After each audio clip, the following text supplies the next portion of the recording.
नमस्कार मित्र मैंने मुझे भगवान श्रीकृष्ण गीतार नीति और जीवन शिक्षा उपरे आधारित एक विषय उपरे आलोचना करने जाऊँगी।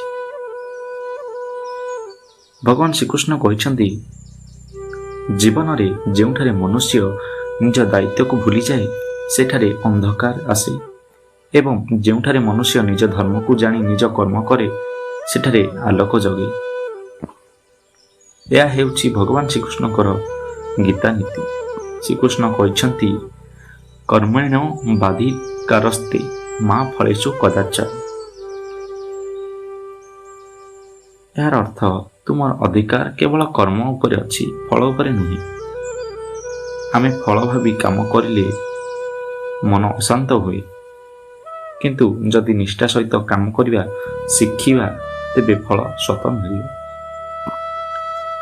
जीवन में जेतेबेले समस्या आसे भयभीत हेबा नुहे। गीता कहे जो मनुष्य निजको जीते से समस्त जगत को जीति पारिबो।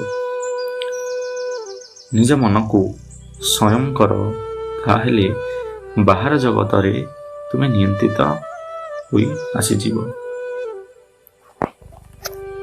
गीता हमको शिखाए जे जीवन रे केबे मन हार न मानि जीव। जेपरी अर्जुन युद्धभूमि रे हार जाइथिले किंतु कृष्ण ताको स्मरण कराइले ताकर धर्म और कर्तव्य। भगवान कहते जो मनुष्य सत्य और धर्म पथरे चले से केबे हार नहीं।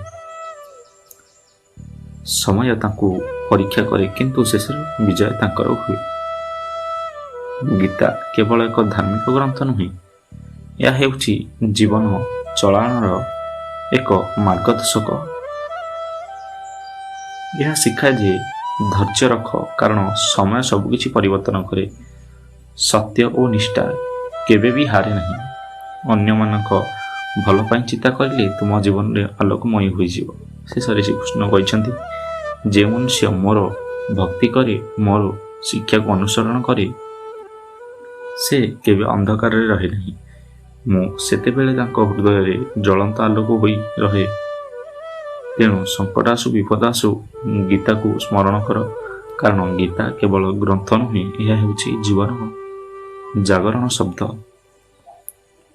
जीवन रे धर्म अटे, कर्मर निष्ठा रख और मन शांति रख, यह हेउछि सत्य और गीता नीति बाणी। नमस्कार।